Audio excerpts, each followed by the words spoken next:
Hi, everyone. Welcome to Confidently Be You. My name is Jennifer Shlomovich, and today my special guest is Henry Schoenfield, who is an ICF professional certified coach, spiritual director, and ordained minister. Hi, Henry. Welcome.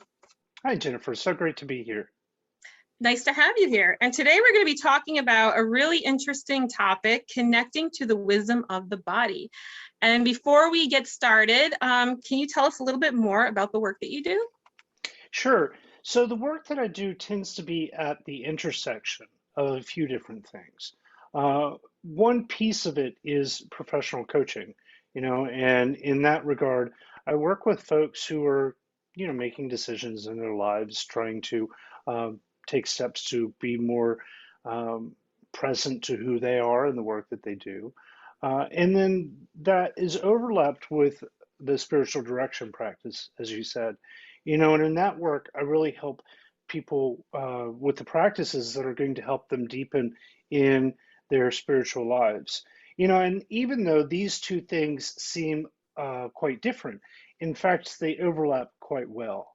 Because when we can really be grounded in who we are and in kind of spiritual practice, then the path forward tends to open up, or at least open up one step at a time. Yeah, I can actually, agree with that with my own personal experiences. When a few years ago, I was feeling a disconnect with my spiritual side and just trying to figure out, there's how you grow up and who are you as an adult, and just trying to figure out what my right path was with all of that. And once I found a way to connect to that, to my spiritual side, I did feel more of a grounding. And then it actually helped drive more of my personal development work with myself. Even though I had already done a lot of personal development work with myself, connecting more to spirituality that worked for me took that to a whole other level. Yeah, absolutely. And what you talk about there is not uncommon. I mean, it's an interesting malady that we find ourselves in of not wanting to claim spirituality, and sometimes that's been for very good reason, because religious traditions have had their own things and haven't really worked so well for folks. And at the same time, it's really that the spiritual part of ourselves that can really ground us deeply in who we actually are and connect us to community that can help support our growth. Absolutely. That's another important aspect too, is just connecting to community, because community is so very important. And so what does it mean to connect to the wisdom of the body? Well, so I mean, in one sense, it's the simplest thing that we could possibly do, right? We have these bodies. We walk around in them. We they are us in a way. And yet we can live from our heads, not even really from our heads, just from our habitual ways of thinking. We can go on autopilot. We can have whole days and whole experiences and never actually be present to ourselves or to what's going on around us, right? And so connecting in with the wisdom of the body is actually as simple as just saying, hey, what's going on here? What's going on Mm-hmm. inside of me as I encounter this moment? And it's a practice just like any other practice, that the more that we work on it, the more that we do it, the more proficient we get, and the more second nature it becomes. Yeah, it's interesting. Before we started recording, we were talking a little bit about how the pandemic, especially in 2020, we were closed inside a lot, and you start taking stock of things in your life differently. I had a hour and a half commute into the city, and you kind of go into this like autopilot of just habits with your commute and just habits with your day-to-day life. And this seems to have been a really huge opportunity, despite all the chaos around it, where a lot of us have become more aware and more intentional of the things we used to be autopilot about. Mm-hmm. Absolutely. Absolutely. Yeah, and you remind me too about um, a study I read years ago about suffering and being present. And so the bottom line is that when we're not present to ourselves and to the moment, the suffering that we can experience is so much greater than even if there's something unpleasant going on around us. And I think, again, these last couple of years, even though everything that's been going on around us has been quite unpleasant, and yet there's been an opportunity to really connect in. And then when we really connect in, we can really consider, well, what's important to me in this moment? Absolutely, because when you become aware of that, then you can start taking action of eliminating the things that aren't so important. My theme for 2021 has been being more intentional. And it's still a work in progress. I think any type of major changes are always a work in progress. But I was kind of reviewing at the end of the year what things have improved since I've become more intentional. Like I've become less stressed because I've become more intentional how I spend my time, and just also using my resources, what I spend money on, because it's very easy to go shopping on Amazon, especially in 2020, and becoming intentional about all these different things in my life. And so I've noticed being more intentional has helped me eliminate some of the stress that was kind of like background noise in my life that I didn't realize. Yeah, yeah. And so what does connecting to the wisdom of the body look like? Well, so it starts just again with having an awareness of what am I feeling? Or even before then, an awareness of tension, because the truth is that we carry tension around in our bodies all the time. Mm-hmm. And the tension that we carry around often stands in the way of being aware of what I would call sensation, or even being aware of feeling, And so it starts with acknowledging and learning to let go of tension, uh, so that we can see, hey, there's an aliveness here. Um, there's when my body is giving me information or wants to give me information that when we're all tense up, we can't see, we can't access. Yeah, absolutely. And so it sounds like there are some major benefits when you start tapping into that wisdom. For sure. I mean, so here's the thing that we have different sources of information, right? We have our intellectual capacities, we have our emotional capacities, and we have this wisdom from the body. And we've probably all had an experience where our rationality, or like trying to think through something, kind of got us into trouble. I Mm-hmm. remember my meditation teacher years ago saying, if you want to, if you have a decision to make, don't think about it, and don't ask anybody else about it, right? Because we have these habitual ways of thinking, and so thinking becomes not such a reliable way to work through something. And the same sort of thing can be said about our emotions. We emotions really um, are very rarely agenda free, right? Uh, That's a good and point. yet, right? And yet we can imagine that our emotions, oh, our hearts are going to lead the way. Well, it sounds good, but I don't know about you, Jennifer, but my heart has gotten me into mm, some challenging times in the past.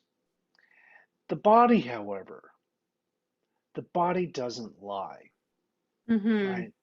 And so, again, once we can learn to pick up on the language of our bodies, and particularly the language that is in sensation, then we have a reliable guide. And then, especially if you put the heart, the mind, and the body together, wow, there is power to be present and to make a choice one step at a time that is sure to be headed in the right direction for you. It's like there's a community within us of these different parts of who we are. Exactly. That's exactly the point. Yeah. And so how do we, so you mentioned it's the language of our body. So how can we understand what our bodies are trying to say to us and communicate through us? Sure. Well, so there's two basic things to begin to become aware of in our bodies, and that is constriction and expansion. Hmm. Constriction and expansion, right? And again, if we think about it, we've probably all had moments when whatever it was that was going on around us, we could feel our bodies constrict. Yeah. If you're in fear, you're probably feeling your body constrict. If you're challenged by what to do next, you might have felt your body constrict. If you were in danger, you sure as heck felt your body constrict. And Yeah. so that's one thing, the one side to become aware of in terms of the language of the body. And the other is relaxation itself, but even more than that, expansion, right?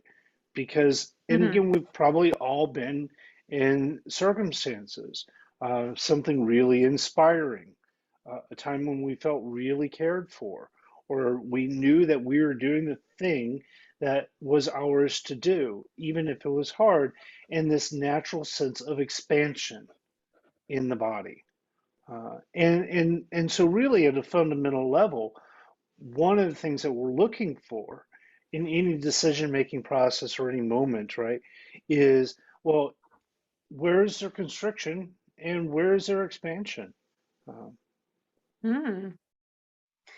Yeah. So what it sounds like there's an alignment with expansion, like our body's in alignment and we mhm. feel like we're in aligned with whatever the stimuli is in that particular moment versus the constriction where we're out of alignment somewhere. Right, right. The example I turn to the most often is a job that I was interviewing for, that everything on the surface said this was the job that I wanted and this was the job for me. Mm-hmm. And after I was offered the job, when we were going over the salary package, I began to have a sense of where the kind of energetic space that the employer was coming from. Mm. And the more that we talked, the more constricted I felt in my body, to the point where I was, by the end of the conversation, there was no doubt I had to turn it down because the only way to say yes to them was to say no to me, you know. And so that is, you're right, the sense of expansion can certainly point us in the direction.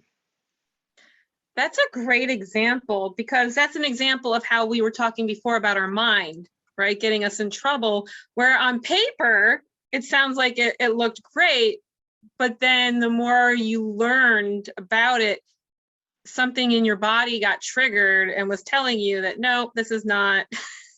Hmm. Exactly, exactly. And not just my head involved there, my emotions were involved there too.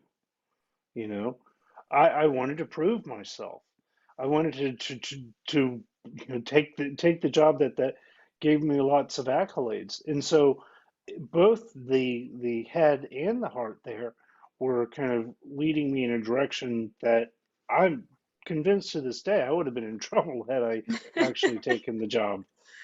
Well, I'm glad you didn't because now you're here talking to us. Yeah, right. So, what are some tips that you can share for cultivating a deeper wisdom in the body? Sure. Well, the first thing is consistency, Mm. right? And to have a consistent practice, even if it starts out with 5 minutes a day, where you can just consciously relax. Hmm. I mean, it helps if you can get 15 to 20 minutes, but 5 minutes is fine to start. to go through the body and simply relaxing. And the other practice is to start to become aware of sensation. And one place where we can start, a very simple thing, is with our feet. Hmm. How do you Practice start with being your feet? aware. Well, so several times throughout the day, just asking yourself the question, where are my feet? Hmm. Just feeling them. I mean, literally in your shoes, on the floor, just having a sense of your feet in time and space. Because the point is that it's a way of really bringing us into the body, right? It's kind of like connecting to the breath on steroids. Because even if we're connected to the breath, we can still be in the upper part of our body. But when you're going to your feet, you're going about as low as you can possibly get in your body. So is this like a type of meditation practice then, by asking yourself about where are my feet? Well, it is a kind of mindfulness, right? Hmm. And ultimately, when we're talking about cultivating a presence in the body, it is a kind of mindfulness, and it is a sort of meditation. It doesn't really matter what form of meditation. There's plenty of kind of traditions and particular methods, uh, Hmm. but all of them sooner or later are going to get you into your body. Yes, that's true. I've tried different ones. Like there's even walking meditation. There's that you think it's just sitting in a corner, but then like you said, there's other types of meditation like walking, or I've done meditation before where my eyes were closed, but the person leading the meditation would start with like different awarenesses of your body, like your feet, your Hmm. hands, and just work your way down. Because I think people who aren't familiar with meditation, there's a lot of misconceptions about what meditation is and what meditation isn't. And Hmm. so people who haven't had much practice with mindfulness, what are some good ways to get started? 5 minutes a day, 5 minutes a really. I day? mean, and to be as consistent as possible. So if it's first thing in the morning, great. If that's the time that you can have some quiet time, fantastic. If it's in the evening, fantastic. If it's in the middle of the day, fantastic. Really. Um, as long as you're being consistent with the time that you practice, both the time of day and the amount of time. Um, Hmm. and it's just as simple as that. I mean, it's just like any other skill. When I was eons ago, I was teaching chaplain students in the hospital how to be hospital chaplains. And the thing that was teaching them then, completely unaware of this connecting to the wisdom of the body thing, I would talk about imagining their body as an instrument that's Hmm. picking up the vibrations of what's going on around them. Hmm. Uh, and of course, it is, what I was teaching them then without realizing was exactly this wisdom of the body stuff. Um, but just like if you're learning to play any other instrument, the most important thing would be to practice and to practice regularly. Same thing with the body. Practice and practice regularly. That's great advice, and something I definitely struggle. Consistency it's such a challenge for me. I've had consistent meditation practices, like in the morning especially, and then I kind of like got derailed from it. And then I noticed I would only do meditation if I felt like I was emotionally falling apart. And then I was like, okay, I'll meditate now. Hmm. Where if I had been doing it consistently, maybe I would have felt like I was falling apart less, which I realized afterwards. So I'm trying to get back into it in the morning. My dream goal would be to kind of bookend my day where I do 10 minutes in the morning, and then I like to do 10 minutes of journaling, and then 10 minutes at night, and then 10 minutes of journaling, just kind of like check in what's going on in my head. But I haven't gotten there yet. But it's something I'm striving for. Hmm. Yeah. Yeah, no, I mean that's that, and again, that's really, really common.